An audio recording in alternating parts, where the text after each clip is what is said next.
vous parliez tout à l'heure des réactions en Russie. Il y a la Russie, disons, étatique, contrôlée par Poutine, et il y a la galaxie des ultranationalistes, des extrémistes, les Z-patriotes. Alors on va parler de Kadyrov, que vous avez rencontré, de Prigojine à nouveau, mais d'abord, regardez cette apparition, c'est Prilepine, l'homme qui a été grièvement blessé. Il aurait été amputé des deux jambes, je crois que c'est une nouvelle.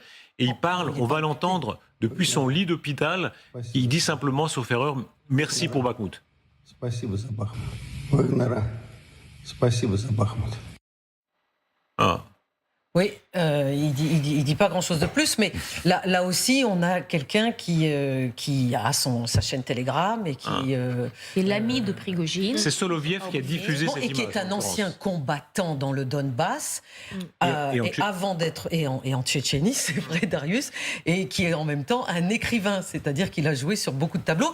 Et avant son attentat, il était quand même dans la politique intérieure russe, puisqu'il appartient à un parti politique de ces ultra-patriotes. Mais vous savez, c'est la personne sans aucune importance. Il a déjà sa vie devant lui comme il l'a mérité. Mais ce que je voulais dire, que selon nos militaires, les Ukrainiens qui sont en train d'encercler Bakhmout, ils sont bien munis, ils ont tout ce qu'il faut, ils ont les chars, ils ont l'artillerie. Donc la question d'encerclement de Bakhmout, c'est d'ici jusqu'à début de juin ou mi-juin maximum.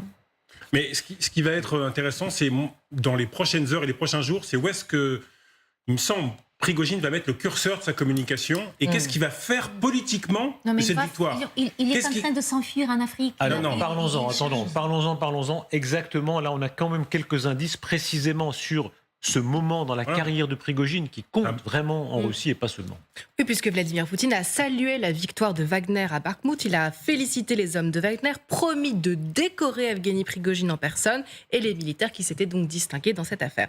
Quel destin pour cet homme qu'on surnommait quand même le cuisinier de Poutine. Il faut revoir cette image d'ailleurs où il sert le chef du Kremlin, mais aussi des invités de marque comme George W. Bush. Là, on est en 2006. Regardez, tout en courbette à l'époque, Prigojine, c'était à la veille du G8 près de Saint-Pétersbourg.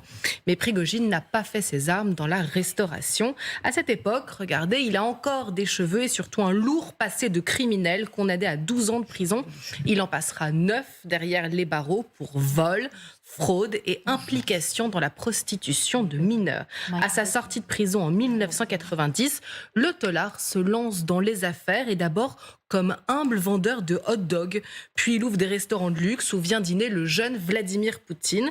Après l'accession en 2000 de Poutine à la présidence, son groupe de restauration officiera au Kremlin et ce sont ses contrats publics qui vont le rendre milliardaire. Avec cet argent, il fonde Wagner, sa milice privée qui se distingue en Syrie, en Libye et qui étend sa présence en Afrique en ce moment même au Soudan. Mais jusqu'à l'invasion de l'Ukraine, Evgeny Prigojine était plutôt dans l'ombre. C'était l'homme de main du Kremlin. Mais depuis la bataille de Bakhmout, il est devenu omniprésent. On a pris l'habitude de le revoir chaque jour, sur le terrain, mais aussi sur des champs de cadavres. Nous avons flouté ces images où il s'en prend directement à l'état-major. Regardez. Shoigu, Gerasimov, où sont les munitions? Regardez les bandes de salauds.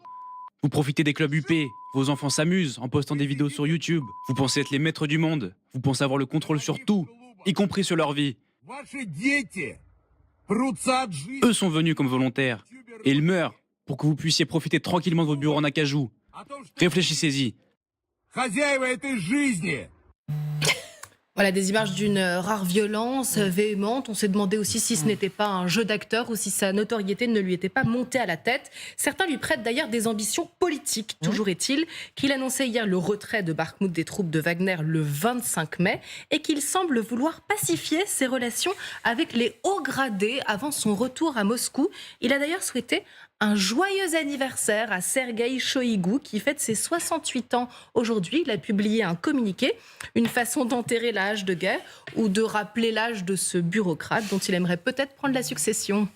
Parenthèse sur l'argent, grande tradition, c'est affreux à dire, mais la guerre rapporte beaucoup d'argent. Les munitionnaires pendant les armées françaises, les frères Paris sous l'Ancien Régime, ça a toujours eu des gens qui sont enrichis sur le dos des armées. C'est une tradition générale. Il faut savoir que la filiale de Prigojine, qui s'appelle le Concorde Catherine, nourrit l'armée russe depuis le début de la guerre. Et ça ne s'est pas arrêté. Oui. Il y a eu un flux financier qui ne s'est pas tari, loin s'en faut.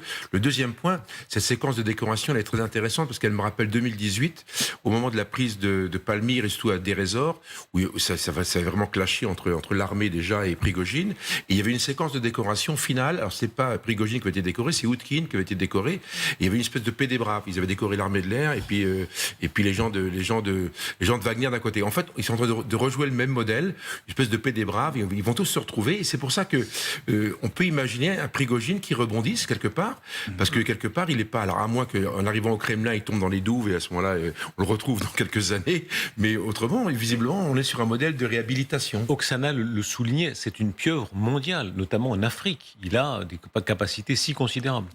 Oui, mais depuis longtemps. À cette époque-là, on ne s'intéressait pas du tout à lui. Il existait déjà, il avait déjà ses bataillons et il était déjà présent pour avancer effectivement le soft power russe. C'est la raison pour laquelle moi je n'ai jamais pensé, malgré toutes ces diatribes anti-pouvoir, anti-Shoïgou, là on le voit hurlant, vraiment le visage déformé, cet ancien tolard, comme vous l'avez dit, qui est un très bon orateur, mais j'ai jamais cru qu'il était hors, si vous voulez, contre le pouvoir.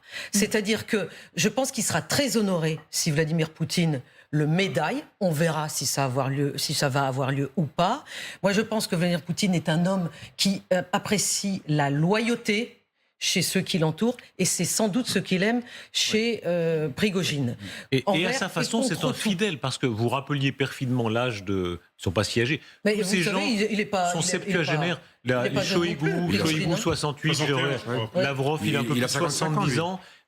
Tous ces gens sont avec Poutine depuis très longtemps. Depuis le début. Si je peux terminer sur Prigojine, simplement, une autre chose me vient à l'esprit, que j'ai constaté en étant en Russie, c'est qu'il y a une grande différence dans la perception de Prigojine entre les élites russes, proches du pouvoir, et le peuple russe. Les élites russes ont peur de Prigojine. Ils ont peur de cet homme qui est un ancien tolard, dont ils ont peur des diatribes, dont ils ne comprennent pas la façon dont il parle russe, et la façon dont il a utilisé cette masse, cette violence qui émane de Prigojine. En revanche, le peuple russe, franchement, je n'ai encore rencontré personne, et Dieu sait si je parle à du monde en Russie, qui m'en disent finalement du mal. C'est-à-dire le peuple russe dit « Mais c'est très bien, Prigojine, parce que grâce à lui, on n'envoie pas nos fils sur le terrain. » Et ce qu'ils apprécient aussi chez Prigojine, c'est le fait que justement Prigojine est un homme du peuple. C'est un homme qui critique les élites. Souvenez-vous qu'il y a quelques mois, il disait personne, vous n'envoyez personne, c'est pour ça que je vais chercher les tolards. Donc il a commencé à devenir populaire en Russie grâce à cela. Ce que vous dites est très intéressant. Et évidemment, on imagine que ce sera renforcé par les derniers événements. Oui, parce que sur le bandeau là en bas de l'écran, on met Prigojine, le roi de la com', c'est vrai. Sauf que depuis aujourd'hui, il n'est plus que ça. Ouais. C'est aussi l'homme qui a apporté, même si elle est essentiellement symbolique, une vraie victoire à Vladimir Poutine. Et le contraste avec les chefs de l'armée russe qui se sont totalement plantés. Je veux dire, ils sont en principe, ça devait durer une semaine, cette guerre. Ils ont rien compris. Ils ont approché de Kiev en février 2022. Ensuite, ils ont dû reculer.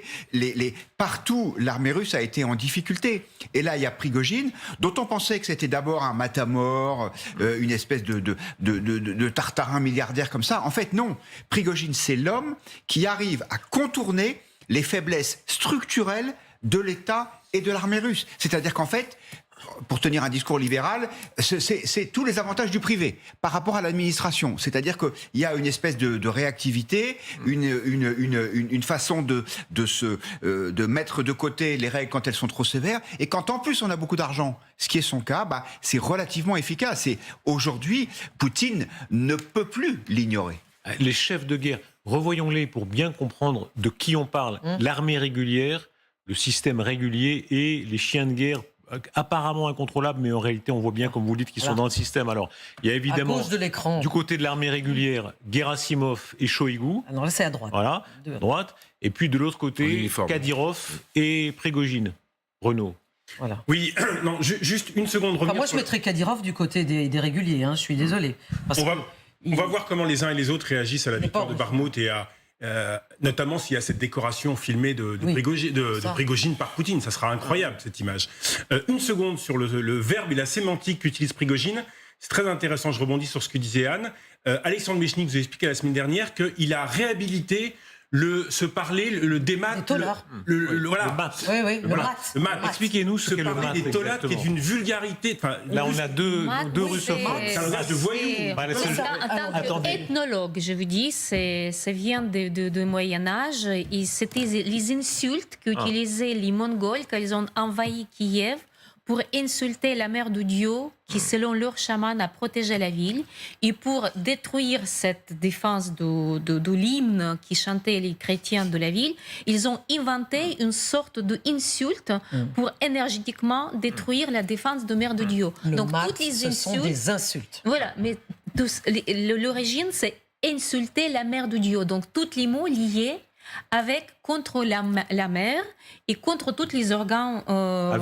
Mais le peuple comprend. Avec cette tradition. Le peuple comprend, mais ce sont les insultes et ça n'existe nulle part dans l'autre langue. C'est tellement fort que c'est interdit de prononcer à la télé. Vous ne pouvez pas les utiliser dans la littérature. En fait, c'est interdit de dire dans le cinéma. La force de Prigojine, c'est d'utiliser ce mat, exactement, c'est du populisme à la russe, c'est-à-dire, et en fait c'est la nouveauté, c'est-à-dire qu'il n'y a pas un personnage sur la scène publique russe qui s'est permis de parler comme ça jusqu'à Prigojine. Parfois un peu, quand Poutine poursuivre jusque dans les chiottes, il y avait quelque chose de ça, mais c'était pas à ce point-là. Et c'est oui, absolument, mais c'est sans doute une des raisons pour lesquelles ils se comprennent et ils s'apprécient. Parce que moi je pense, je continue à le penser, je le répète sur cette antenne, que Prigojine est intouchable. Est intouchable parce qu'il sert le pouvoir, le régime russe, et on verra s'il y a cette fameuse remise de médaille. À l'instant, vous nous montriez les images avec les officiels et les autres. Et les autres, c'était Prigojine et Kadyrov. Donc, Kadyrov, le responsable de la région tchétchène. Mais la différence entre Kadyrov et Prigojine, c'est que Prigojine a des succès militaires.